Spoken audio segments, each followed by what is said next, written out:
The 22nd of December 1947, Kraków, Poland. The Polish Supreme National Tribunal tries the former staff of Auschwitz, the deadliest German Nazi concentration camp. Out of 41 defendants, 36 are men and 5 are women. After a month of gruesome testimonies, it is revealed that female guards were often even more sadistic than their male colleagues. One such guard is Luise Danz. Luise Danz was born on the 11th of December 1917 in the village of Walldorf, then part of the German Empire. After she completed elementary school, Danz worked as a housemaid in a bakery in Brandenburg. After the Second World War began on the 1st of September 1939, Luise Danz moved back to her parents' home and in 1940 began an apprenticeship at the post office where she worked until 1943. During that time, while she was on holiday, she met a concentration camp doctor with whom she started a relationship.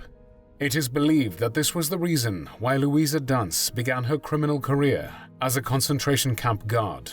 Another reason might have been the money. For mistreating poor prisoners, some guards were earning almost 10 times as much as they did in their previous civil service jobs. On the 1st of March 1943, she started a 3-week course at Ravensbrück concentration camp in order to become a guard.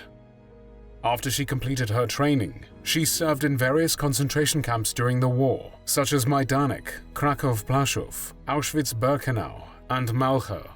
She was described as tall and slender, with a gaunt, boyish face, and not popular with men.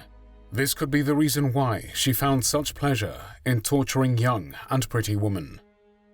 At Auschwitz, Danz supervised a work brigade of female inmates consisting of French and Greek Jewesses who worked the night shift in the tailor's workshop.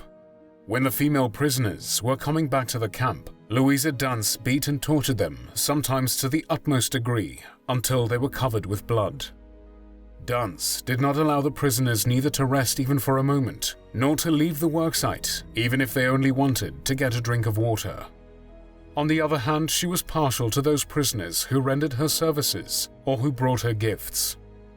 After the evacuation of Auschwitz in January 1945, she was transferred to the Malchow concentration camp, which was a subcamp of Ravensbrück.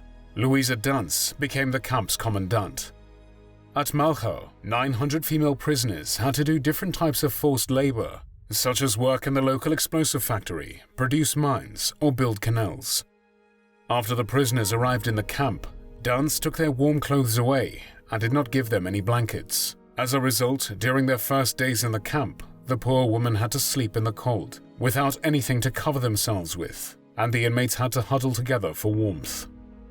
The daily food ration consisted only of a single slice of bread and some watery soup made of potato peelings without any salt. Even though the prisoners were dying of starvation, after the camp's liberation, it turned out that the food storerooms were filled to abundance. Although the prisoners lived in such horrible conditions, whenever Luise Danz saw prisoners searching for some leftovers, she would beat them immediately. When some of the prisoners stole raw potatoes, she would sentence them to having their heads shaved. On one occasion during a scabies epidemic, Danz punished a prisoner in this same manner after she had found skin ointment among the prisoner's possessions, and the prisoner refused to say who had given it to her. Even though the townspeople were not allowed to have any contact with the inmates, some of them did provide the prisoners with food. When they were discovered by the SS, they too were imprisoned in the camp. Danz used to torment the prisoners at Malchow, beating them with her whip and kicking them without any reason, especially during the roll call. One Holocaust survivor testified how during one such roll call she suffered a heart attack and passed out upon seeing Luise Danz torturing one of the women in a brutal manner. Her specialty was punishing the female prisoners by having them stand for hours in the sun or frost until they died from exposure or exhaustion. Danz was also a specialist in punching the prisoners in the jaw with her fist and at the same time bringing up her knee into their stomach. In addition, Luise Danz was said to have aided in the hanging of Russian female prisoners. In order to survive, it was extremely important to preserve social circles. Quite often, these were relatives, sisters, or cousins, But sometimes this was a surrogate family, such as groups formed by inmates who had lived in the same city or ghetto, or in some cases relationships between two good friends. It often happened that older women adopted teenagers who had been separated from their families, or lost their mothers who had been murdered in the gas chambers. These women had to do everything in their power to enable them to remain alive.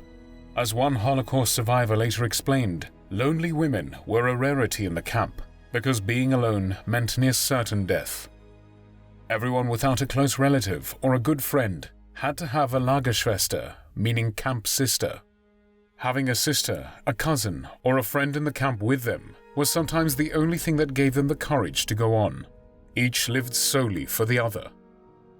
When most of the death marches were taking place across Europe, Malchow served as a transit camp for additional prisoners arriving from other concentration camps. During one such death march, one Holocaust survivor later testified that even though the transport by train took some 3 days, they didn't receive anything to eat or drink, even though there were food supplies for both the SS personnel and the prisoners stored in one of the cars. On the order of Luise Danz, the distribution of food among the prisoners before the transport set off for Malchow was prohibited. It is believed that Malchow concentration camp existed from the winter of 1943. When it was liberated by the Red Army on the 2nd of May 1945, most of the prisoners were malnourished and many weighed no more than 40 kilograms or 88 pounds. After the end of the war, Luise Danz was able to go into hiding for a short time. However, she was later captured and arrested on the 1st of June 1945. She was tried at the Auschwitz Trial, where she finally faced justice for the inhumane crime she committed while on duty in various German Nazi concentration camps. According to various statements made by surviving inmates from these camps, Luise Danz evolved from a relatively affable guard to a sadist. On the 22nd of December 1947, the Supreme National Tribunal in Kraków sentenced Luise Danz to life imprisonment.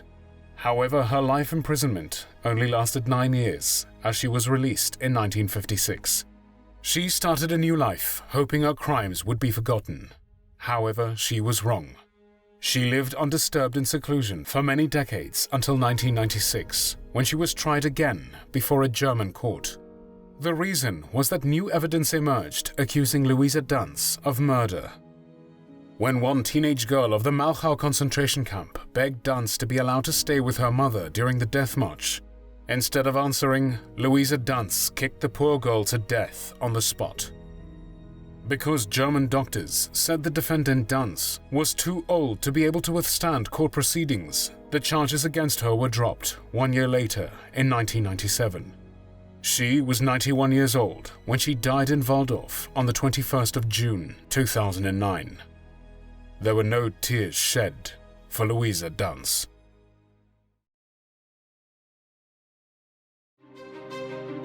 Thanks for watching the World History channel, and don't miss our next videos.